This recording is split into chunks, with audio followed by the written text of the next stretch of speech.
ಅಂತಾರಾಷ್ಟ್ರೀಯ ಯೋಗ ದಿನಾಚರಣೆಯನ್ನು ಆಚರಣೆ ಮಾಡ್ತಾ ಇದ್ದೇವೆ. ಭಾರತ ಜಗತ್ತಿಗೆ ಏನು ಕೊಟ್ಟಿದೆ ಅಂತ ಒಂದು ಸಾರಿ ಯಾರಾದ್ರೂ ಕೇಳಿದ್ರೆ ನಾವು ಹೇಳಬೇಕಾಗಿದೆ ಭಾರತ ಏನು ಕೊಟ್ಟಿಲ್ಲ ಅಂತ ಒಂದು ಸಾರಿ ಕೇಳಬೇಕಾಗಿದೆ. ಅಂತಹ ಅದ್ಭುತವಾದ ಚಿಂತನೆಗಳನ್ನ ಇಡೀ ಜಗತ್ತಿಗೆ ಪಸರಿಸಿದ ಭಾರತದ ಈ ನೆಲದೊಳಗೆ ಹುಟ್ಟಿರುವ ನಾವುಗಳೆಲ್ಲ ಒಂದು ಸಾರಿ ಈ ನೆಲದ ಹಿರಿಮೆ ಗರಿಮೆಯನ್ನ ಮೈ ಮನಗಳ ತುಂಬೆಲ್ಲ ತುಂಬಿಕೊಳ್ಳಬೇಕಾಗಿದೆ. ಯಾವ ನೆಲ ಇಡೀ ಜಗತ್ತಿಗೆ ಯೋಗವನ್ನ ಕಲಿಸಿಕೊಡ್ತೋ, ವೇದಾಂತದ ಡಿಂಡಿಮವನ್ನ ಹಿಡಿದುಕೊಂಡು ಅಮೆರಿಕೆಗೆ ಹೋಗಿ ವೇದಾಂತದ ಡಿಂಡಿಮವನ್ನ ಬಾರಿಸಿ ಭಾರತವೆಂದರೆ ಹಾವಾಡಿಗರ ದೇಶ, ಪುಂಗಿ ಊದುವವರ ದೇಶ, ಗುಡಿಸಲುಗಳಿಂದ ತುಂಬಿದ ಅನಾಗರಿಕರ ದೇಶ ಅನ್ಕೊಂಡಿದ್ರಲ್ಲ, ಇಡೀ ಪಾಶ್ಚಾತ್ಯ ಜಗತ್ತು ಭಾರತದ ಕಡೆಗೆ ಹೊರಡಿ ನೋಡುವ ಹಾಗೆ ಮಾಡಿದ ಸಿಡಿಲ ಸನ್ಯಾಸಿ ಸ್ವಾಮಿ ವಿವೇಕಾನಂದ ಅವರಿಂದ ಅಲ್ಲಿ ಯೋಗ ಪರಿಚಯ ಆಗ್ತದೆ. ಅಲ್ಲಿಂದ ಹೊರಟು ಇಡೀ ಭಾರತದ ಯೋಗ ಕಲೆ ಇಡೀ ಜಗತ್ತಿನ ತುಂಬೆಲ್ಲ ಇವತ್ತು ಪಸರಿಸ್ತಾ ಇದೆ. ಆದರೆ ನಾವು ನೀವುಗಳೆಲ್ಲ ಹೆಮ್ಮೆ ಪಡ್ತೇವೆ. 2014ರಲ್ಲಿ ಭಾರತದ ಪ್ರಧಾನಮಂತ್ರಿ ನರೇಂದ್ರ ಮೋದಿ ಅವರು ವಿಶ್ವಸಂಸ್ಥೆಗೆ ಒಂದು ಪ್ರಸ್ತಾವನೆಯನ್ನು ಸಲ್ಲಿಸ್ತಾರೆ. ಜೂನ್ 21 ಇದು ಅಂತಾರಾಷ್ಟ್ರೀಯ ಯೋಗ ದಿನವಾಗಬೇಕು ಅನ್ನೋದನ್ನ ಅವರು ಅಲ್ಲಿ ಪ್ರಸ್ತಾವನೆಯನ್ನು ಸಲ್ಲಿಸ್ತಾರೆ. ವಿಶ್ವಸಂಸ್ಥೆ ಅದನ್ನ ಅನುಮೋದಿಸ್ತದೆ.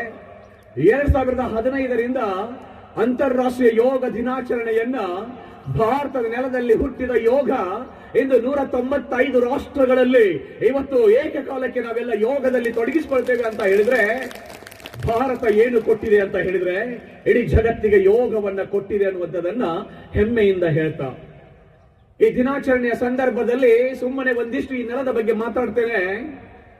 ಭಾರತದ ಧೂಳೆ ನನ್ನ ಸರ್ವೋಚ್ಚ ದೇವಲೋಕ. ಜಗತ್ತಿನ ಜೀವಿಗಳೆಲ್ಲ ತಮ್ಮ ಕರ್ಮವನ್ನ ಸವಿಸಲಿಕ್ಕೆ ಬರಬಹುದಾದ ಒಂದೇ ಒಂದು ಪುಣ್ಯ ಭೂಮಿ ಎಂದರೆ ಅದು ಭಾರತ.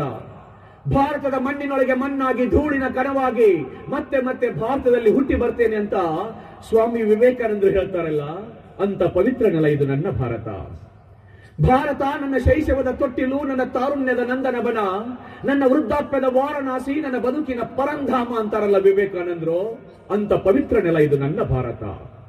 ಇಡೀ ಜಗವೆಲ್ಲ ಕತ್ತಲೆಯಿಂದ ತುಂಬಿ ಹೋಗಿರುವಾಗ, ಬೆಳಕು ಕಾಣದೆ ಕಂಗೆಟ್ಟಿರುವಾಗ, ನಮಗೆಲ್ಲ ದಾರಿ ತೋರುವ ಬೆಳಕು ಎಲ್ಲಿಂದ ಬರುತ್ತದೆ ಅಂತ ಬಂದು ಯಾರಾದ್ರೂ ನನ್ನನ್ನ ಕೇಳಿದ್ರೆ ನನ್ನ ಕೈ ಭಾರತದ ಕಡೆಗೆ ಹೋಗುತ್ತೆ ಅಂತ ಹೇಳ್ತಾರೆ ಜರ್ಮನಿಯ ಮ್ಯಾಕ್ಸ್ ಮುಲ್ಲರ್.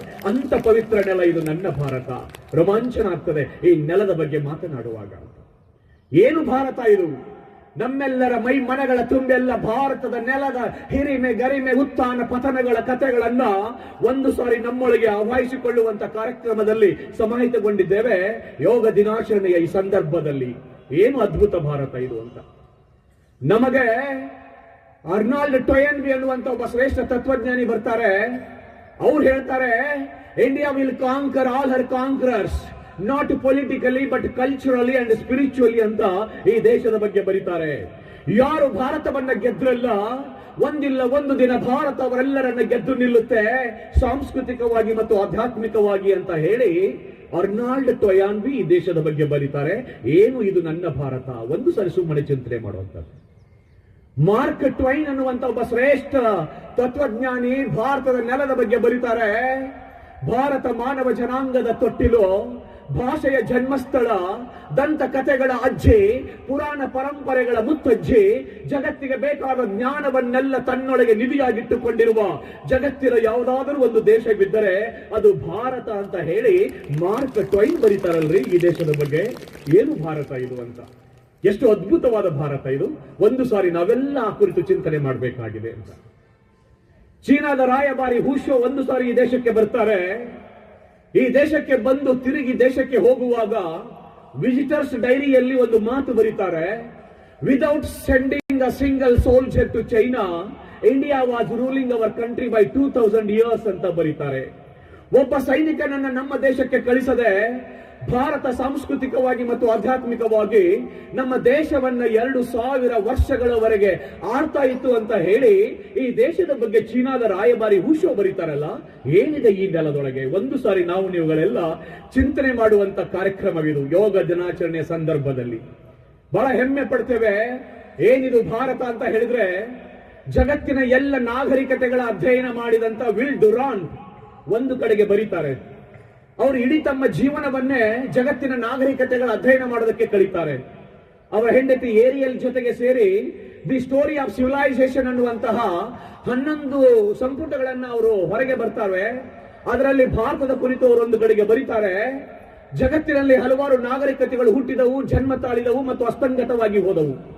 ಆದರೆ ಅಂದು ಹುಟ್ಟಿ ಇಂದಿಗೂ ಕೂಡ ಜೀವಂತವಾಗಿರುವ ನವೋನ್ಮೇಷ ಶಾಲಿನಿಯಾಗಿ ಮತ್ತೆ ಮತ್ತೆ ಹೊಳಪಿನಿಂದ ಹೊಳಿತಾ ಇರುವ ಜಗತ್ತಿನ ಯಾವುದಾದ್ರೂ ಒಂದು ನಾಗರಿಕತೆ ಇರುವುದಾದ್ರೆ ಅದು ಭಾರತದ ನಾಗರಿಕತೆ ಅಂತ ಹೇಳಿ ವಿಲ್ ಡುರಾಂಟ್ ಈ ದೇಶದ ಬಗ್ಗೆ ಬರೀತಾರೆ ಅಂತ. ಸುಮ್ಮನೆ ಏನಕ್ಕೆ ಅಂತಂದ್ರೆ, ಏನು ಕೊಟ್ಟಿದೆ ಭಾರತ, ಏನಿದೆ ಈ ನೆಲದೊಳಗೆ ಅನ್ನುವಂತ ಒಂದಿಷ್ಟು ಚಿಂತನೆಗಳು ನಮ್ಮನ್ನ ಕಾಡ್ತಾ ಇರುವಂತ ಸಂದರ್ಭದಲ್ಲಿ ನಾವುಗಳೆಲ್ಲ ಈ ಭಾರತದ ಹಿರಿಮೆಯಿಂದ ಒಂದು ಸಾರಿ ಅರ್ಥ ಮಾಡ್ಕೊಳ್ಬೇಕಾಗಿದೆ ಅಂತ.